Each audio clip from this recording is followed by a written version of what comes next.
So, ladies and gentlemen, would you please now welcome to the stage Director Martin Scorsese.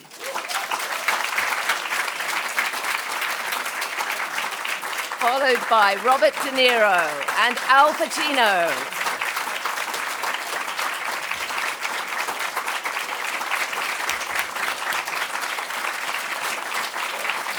And the producers, Jane Rosenthal and Emma Tillinger Koskoff.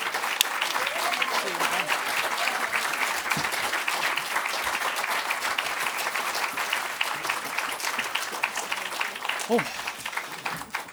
It's a long walk down. Thank you very much. And welcome. As Tricia said, what an amazing lineup to have here on this stage for this press conference. Just before I throw it open to the questions from the press, I wonder if, rather than go down asking you all individual questions, this is something that I'm sure everybody will have something to say about, which is, in some ways, we look at this lineup along here and we say, why did it take so long? You've known each other decades, and I know this project has been in your minds for a while, in one way or another. So give us a little bit of context as to how The Irishman comes together. Well, it goes back to some special work that Bob and I were involved in for 20 some odd years. We were trying to get another project going based on, I don't know, our tenure in Hollywood, so to speak, in the 70s and the 80s. And that developed into something else, and we never quite settled on the project. And the last time we really worked together was in 1995, Casino. And so from that point on, we would always check with each other what we were doing, whether I could fit into his plans and vice versa. And ultimately, we did get involved. What was it, Bob? The Winter of Frankie Machine was the project? Yeah. And I mean, well, we weren't too enthusiastic about it, sorry. But we decided we had to do something. I think it was around 2010. No, 2008. Yeah. 2007. 2007, thank you. And so we decided it was enough time. We couldn't settle on something, so this is a project that we thought we would have some possibilities. I was really looking for something that, with Bob to enrich more or less where we had gone in the 70s and the 80s and the early 90s. I mean, to just replicate what we had tried to do in the beginning of our careers wouldn't be anything, wouldn't be enriching in any way. And so you were about to direct The Good Shepherd, and Eric Roth was writing that. And Eric, knowing that we were trying to do something called Frankie Machine about a hitman who'd retired, Eric gave you a book called I Heard You Paint Houses by Charles Brandt for research. Yeah, I mean, we were talking about it. He said he just read it, and it had just come out, and I said, I got to read that book. And then when Marty and I were preparing, so that was about 2 years earlier than when Marty and I were committed to Frankie Machine, and Marty was starting to show me films like Jean Gabin film like Touche pas au Grisby and Melville's Dulot and Le Deuxième Souffle and pictures like that, get a sense of the Gabin character, because by the time you were doing Casino, I felt that presence was similar. And then I said, well, I have to read this book that I've been always wanting to read called I Heard You Paint Houses, and so I did read it just as research for the character, and then after I read it, I got together with Marty and I said, you got to look at this, and because I think this is what you're going to want to do. So that was it. And well, Jane, you had the story about on the telephone with Brad Gray, right? So we were ready to commit. Bob and Marty were ready to commit to making Winter Frankie Machine, and it was going to be financed by Paramount, Brad Gray, and we were all on a call together, and Brad was going to give us the green light. And in the middle of this conversation, Bob said, well, there's this other book that we're thinking about, and, it could be research. Maybe we could combine these two movies. And Brad said, "Oh, so you're thinking, so you want to take a Go movie and turn it into a development project?" And you kind of heard everybody go, "Mm-hmm." So anyway, that was 2007, and then we brought Steve Zalian on, and Steve delivered. Steve and Marty and Bob worked together, and we had optioned I Hear You Paint Houses. Frankie Machine went away, and Steve delivered a script in 2009. 9, yeah. I mean, the point is that we've been trying to find something that we felt right with. I don't know how you define right. It's ambiguous and kind of we felt comfortable with in a way. It's something we couldn't articulate it. And once he described this character to me, I felt that he had a good sense of it. And I said, well, this is maybe where we could really try to explore and see what we could come up with.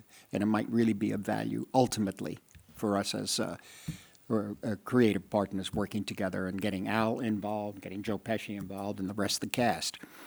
And so we took a chance and got Steve Zalian.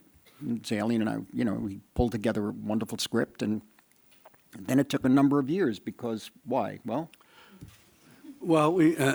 Steve wrote the script, which was terrific, wonderful, as Marty says, and then it was a matter of getting everybody's schedules to line up. And Marty was doing Hugo. I remember coming over here, I don't know when you were doing Hugo, 8 2009, 2010, I think, yeah. And we were talking about that and how to, what we were going to do and his availability, and he wanted to do silence and so on. And then I had said to Marty I wanted to make sure he was okay if we would just let it out there when we talk on interviews. And usually I'm very superstitious about that because when you talk about it, it usually doesn't happen.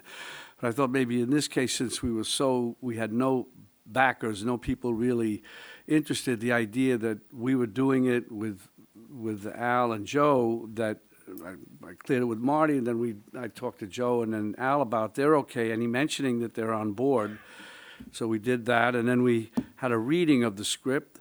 I don't know what year that was. The reading of the script was right before you left to go do Silence. We had this one opportunity to get everyone together, and we taped a reading. 2012. 2012. I personally believe that was all we would have of The Irishman, because it was so difficult to get financing. And then when everybody heard it, there was a new energy, but Marty and Emma went off to shoot Silence, so we had another delay, a good one.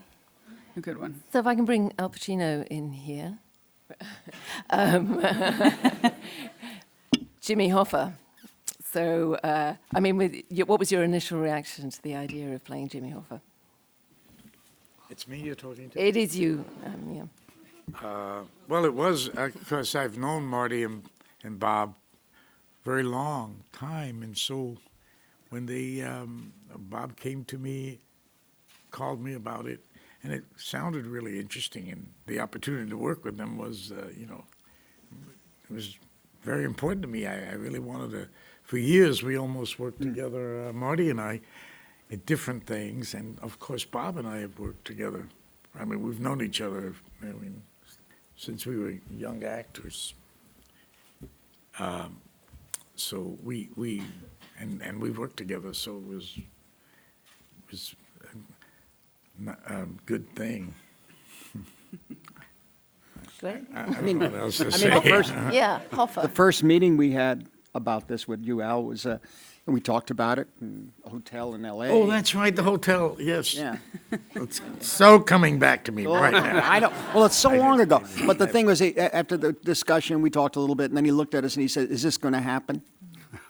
Because the complications of schedules, and then, of course, no real enthusiasm, to say the least, about financing, really, it made it, something that is a nice dream, but we were pretty clear. As you said, Jane, that maybe the reading was going to be the only time you'd have heard it or seen it, you know. And we knew that going in, but somehow we pursued. But I think that reading was very well orchestrated. I think Bob did it, arranged it so that I guess you would say the right kind of people were there to listen to it, and that was very affecting. Yeah, they got excited by they still didn't give us the money. Oh, see, I didn't know But they about were that excited. part. There was actually nobody in the room that could really give us the money, but it was really good. No, for good word of mouth. Yeah. Good word. Yeah, Even Steve Zalian came in, and I remember it was you, Al, Bob, Bobby Cannavale, Paulie Herman, Joe was there too. Yeah. Joe Pesci, Stephanie Kotzerba, who plays Bob's wife in the film. Yeah, it was kind of enjoyable reading. You could feel it though in the room. Yeah. You know, you could feel that there was something. There was a live wire there. It had life to it. So I always thought that it would happen, but then there was a period I thought, no, I don't think so. Well, yeah. I'd get a call from time to time from Al, is it going to happen? Is it going to happen? I said, don't worry, just hold on. We're working on it. Well, thank goodness it did, because the result is fantastic. Time for some questions from you. Oh, so many hands. Okay, lovely. Let's, where are those microphones? There's one there. Okay, can we get this straight away down here, please, first? And then if we can get another microphone over here as well, and then we'll go up to the back. Thanks. Okay, go. Hello, Kat Andriaco from Free Cinema. I just saw the film. It was mind-blowing. It was one of those old epic things that make you lucky to be in a cinema and watching it. So thank you so much for all of you for that.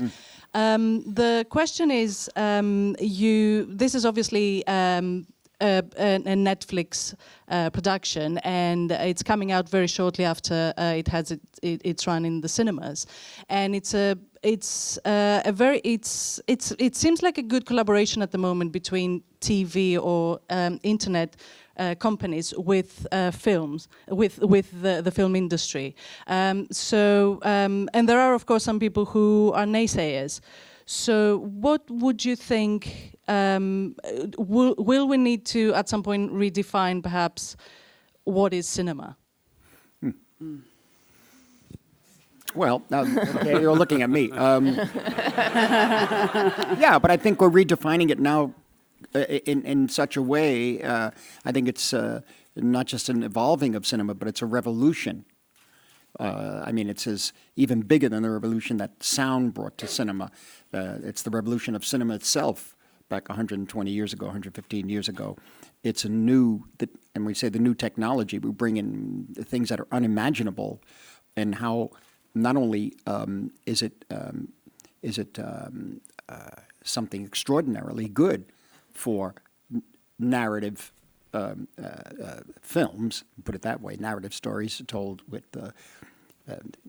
emphasizing motion picture images, but it opens up a whole the original conception of what a film is and where it's to be seen has now changed so radically that we may have to say, okay, let's say there's a certain kind of film that's made here. There might be, obviously, virtual reality films. There's holograms. There's all sorts of things that are going to be coming that we don't really know. So, in effect, one thing that will never,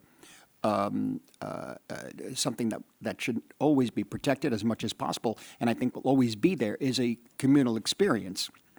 And I think that's best in a theater. Now, homes are becoming theaters too.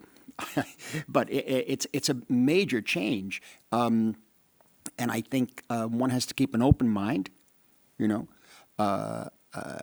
there's no doubt like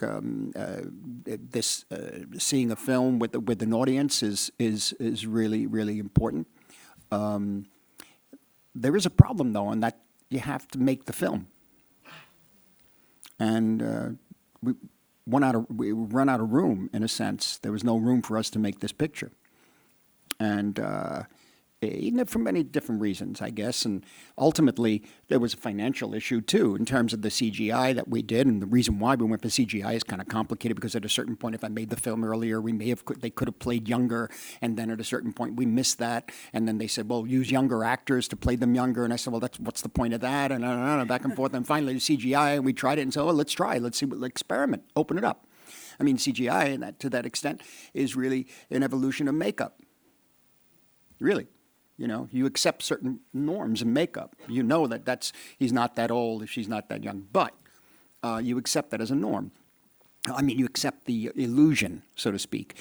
Taking that and having the backing of a company that says, you know, you will have no interference. You'll make this picture as you want. The trade-off is it streams with theatrical distribution prior to that. I figured that's the chance we take on this particular project. You know, what streaming means and how that's going to define a new form of cinema, I'm not sure. I thought for a while maybe long-form TV is cinema. It's not. It simply isn't. You know, it's a different viewing experience. You could look at 3 episodes, 2, 4, 10. You know, one week, second episode the second week. That's not. It's a different kind of thing. So there's got to be still, what has to be protected is the singular experience of experiencing a picture, ideally with an audience, you know. But there's room for so many others now and so many other ways, and there's going to be crossovers completely. The value, how do you say, the value of a film that's like a theme park film, for example, the Marvel type pictures, where the theaters become amusement parks, that's a different experience. And I was saying earlier, it's not cinema, it's something else. You know, whether you go for that or not, but it is something else, and we shouldn't be invaded by it. And so that's a big issue. That's a big issue. And we need the theater owners to step up for that, you see, to allow theaters to show films that are narrative films. A narrative film could be one long take for 3 hours, too, you know. It doesn't have to be everybody. It doesn't have to be a conventional beginning, middle, and end. But anyway, if that answers your question, I'm okay. Great, thanks. Emma and Jane, anything you want to add to that as the people who have to find the money to do this? Oh. You don't have to. It was only if you wanted to. What was the question? It was about really how whether cinema has reached a point where it's changing when you've got the option of having streaming, or as it were, in this case, the Netflix option. What he said. Right, great. Okay, good. Next question. The one point to add to what Marty said is that it will be in theaters, and even when it goes on platform, right. it still will continue to be in theaters. So audiences have their choice of whether they're going to watch it in theater and have an amazing cinema community experience, or they want to watch it on a platform. Roma, for example, is still in theaters. It's still in theaters somewhere in the world, yeah. Around the world. So again, it's the audience has the choice of how they want to view something, and they're not mutually exclusive. Thank you. Yes, next question. In a sense, Mr. Scorsese leading on, Helen Barlow from Australia and covering for Portugal as well. Hi. Sergio Leone's Once Upon a Time in America that starred Mr. De Niro was a film perhaps more similar to this one. Do you think that there are any references to that film here, in that it's a long film and not as perhaps action-packed as your earlier gangster films? Because I think the earlier gangster films were very different to this. In this underworld milieu, yeah. I mean, I guess the similarity is it's very long and Bob is in it.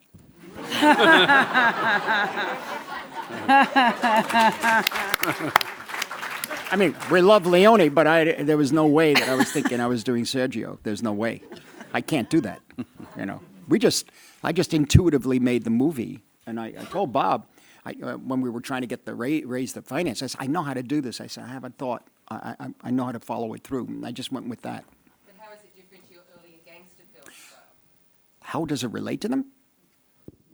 Different. Well, you know, back in 1973, we were 29, 30 years old.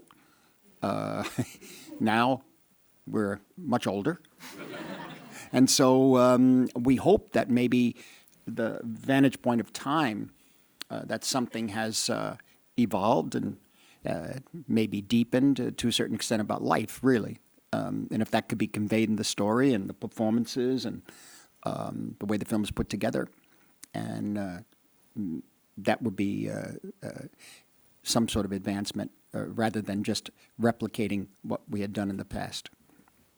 Thank you. Hi guys, Thomas Cross here from FM 104 in Ireland, and I just want to say, what did it feel like looking at yourselves younger for the first time when you were looking back at the movie? Was it a bit crazy? That's on you guys, not on me.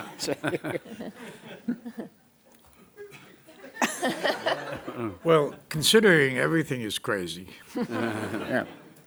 it was crazy. I don't know quite what you mean, though.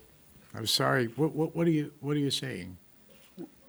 Like just with the new technology and all that, like this opens up everything that anyone can play anyone or anything now. Does it open up a brand new world for everyone? Well, I don't feel that way personally. I mean, but maybe it does for this is a technique that's early on. It's being formed. It's like what they have said. It's a form of makeup, and it could change things. And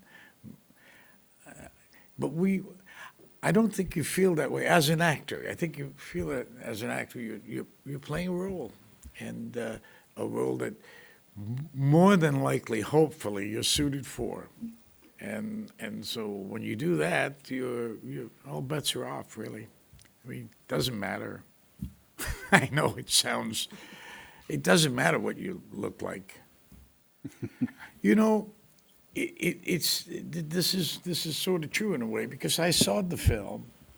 Remember, you showed it to me, and they showed it to me without anything. Mm-hmm. And I just went with it, and I didn't think anymore that this was a story. Right. It was so. It handled in such a way. It was delivered in such a way, directorially, visually, costumes, everything, and also in the acting. And so I felt that was what was taking me up. Mm-hmm. A story. I wasn't thinking about anything else after a while. I mean, I didn't even think about it when it first started. Of course, it was me. I'm a little I wasn't thinking about the lines in our faces or anything. I just was accepting these people. They existed too. That's another thing. This was an interesting thing to try with, because it's a story about real things that happened, people who really lived, and I don't know, maybe that had something to do with it in my reaction to it. So this whole thing to me is innovative, of course, but at the same time, you tell a story, and in the end, that's what I'm a little bit more. I'm a little more concerned about that. And as I say, I did see the film without any work, or any, what do you call this stuff? Effects. The effects. Effects. Effects. Okay. And it was fine. I, as a matter of fact, I'm not the only one who felt that way. There were Yeah, other people who I had know. seen it Right, before it No. happened. I mean, unless you're looking for it, right? Say, oh, there it is, and then.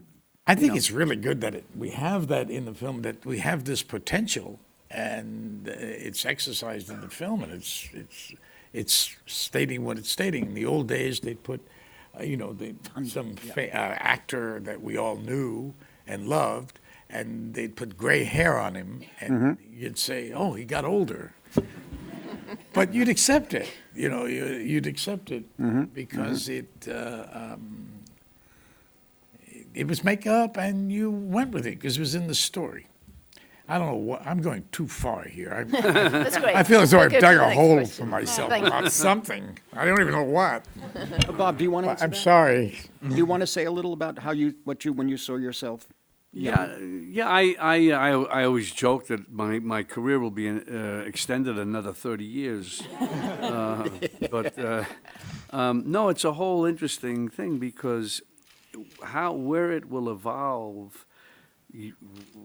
As far as I was just thinking about copyrights and later and and likeness and this and who gets it after we're all long gone, families and stuff like that. I mean, they even have that now in some ways with using famous actors from years ago in commercials who have create a certain whatever that they represent what that product is, whatever. So all that stuff. I don't know. I'm just happy we're at the beginning stages of it really being explored and God knows where it'll go. Yeah.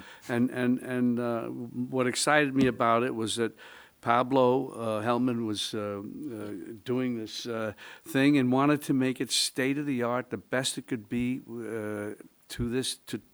to date, and that was an ambition for this movie, which was ambitious always, all the time. It fit the whole thing. Yeah. See, it's also how we move, remember? Oh, Yeah, well, that Big too. thing, Yeah. you know, how you move. These are the little things in there, you know, you're going along looking pretty, and then you go to get up, and I know. so someone would come Yeah. by us and just say, "Hey, man, what are you doing? You're 39 here." It's true. Okay, yes, go. Hi, I'm Marcel from Geekpool, Germany, and my question goes to all three of you. What was the biggest challenge for each one of you on this movie? For you directing, for you playing your characters? What was the biggest Challenge. challenge? Yeah. Making the movie is a big challenge, yeah, because, I mean, in terms of Bob and Al, you know, you guys, they're performing. Me, I can't speak for them, but for me, it's cutting through all the issues of how you perceive a story, the sweep of a story, what's essential to get and what isn't essential, and making those editing choices right there on set. First of all, even before shooting begins, to make those editing choices. Then in shooting, even tougher on those editing choices because it's a very complex picture, complex in terms of technology too. And staying close, staying on point in a way, staying on the what's essential to the story, and those are the characters, particularly Frank's character, and eliminating everything else around that was getting in the way. And this, I think, was a 108-day shoot. So this is something, and then in the editing too. So it's wrangling the picture in a way. They call it wrangling, you know, and always threatening to run a little bit out of control, but grabbing it again, and using Frank Sheeran as the anchor for the whole picture until finally you wind up with him alone. And that's what it's all been about. I mean, that's just general about how you make a movie. Other ways, sometimes you make a movie, you don't know what you're going to do when you get there on the set. I tried that once, didn't work. For me, it didn't work. And I usually like planning and fighting my way through the whole process, you know, until we get as best we can to the end result. You guys with the character.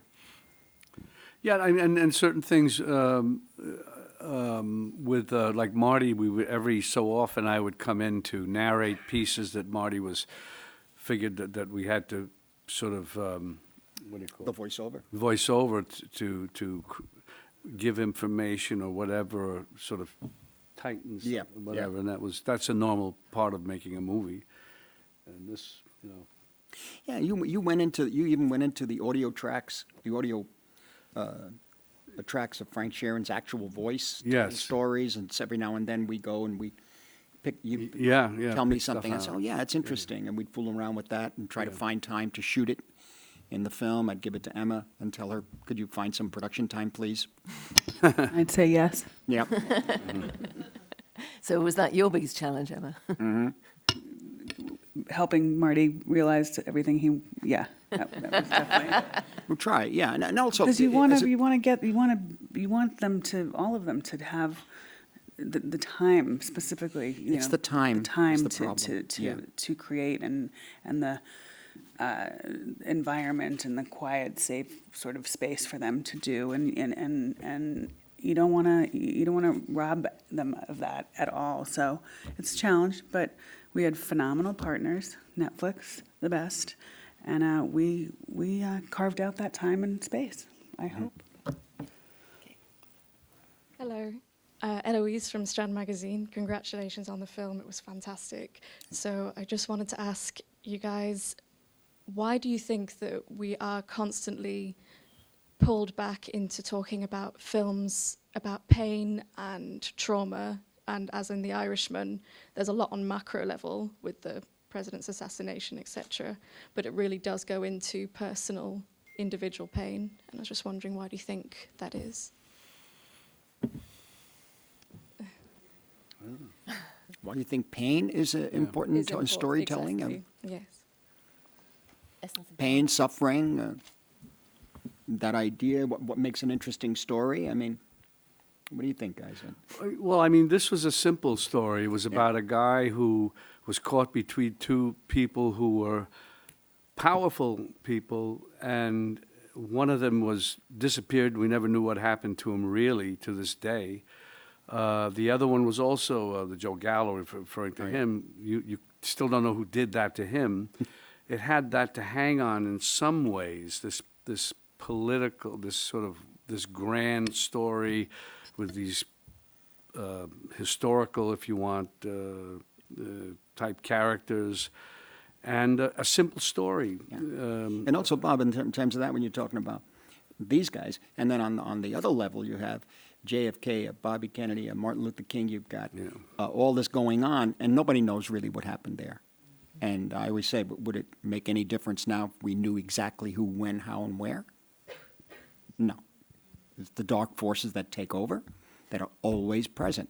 And these guys are right in the middle of it, in a way. They just walk by the TV, and there's missiles coming from Cuba. So, and that's your afternoon lunch. So yeah, I mean, that when you say the simple story, that was the thing, to hold on to the simplicity of it, because the rest is so complicated. Go ahead. Yeah. Okay. Hi, my name's Stephen Pape. I was just wondering, I mean, this film for me in many ways is about reflection. I was wondering, with your kind of amazing careers that's kind of ingrained into the kind of fabric of sort of cinema, do you guys ever sort of sit back and reflect, or do you always look towards the next project? And also, I was just wondering, that's fine. Sorry, I'm fine.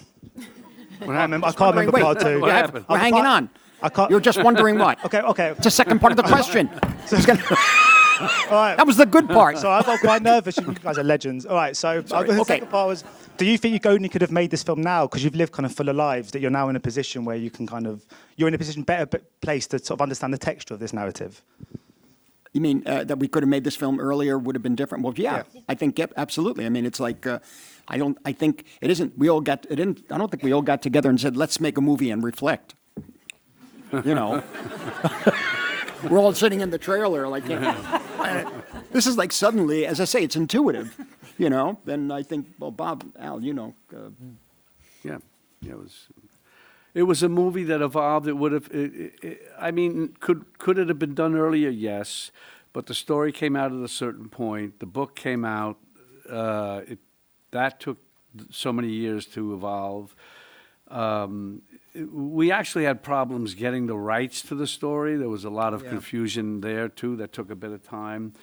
And everything, and when you always see these movies that, especially in the old days, they'd have 15 years in the making, finally on the screen. This is what it's all about. That's really what it is. scheduling and legal and everything, legal, schedule, actors, availability, director, everybody, the whole thing. but we're just happy that we were able to make it. And I had a great time. I would have shot for another 5-6 months with Marty. If I could. Well, sadly, time is actually the question here. I'm really sorry to those of you who've not managed to ask a question, but I want to thank you for the questions there were, and particularly to thank our panel for their magnificent and moving film. So, Thank you. Thank you. Ladies and gentlemen, you're watching Hey You Guys! Hey You Guys, huh? Hey, you guys. Is that from the Goonies? It is indeed, yes. Nice. Hey,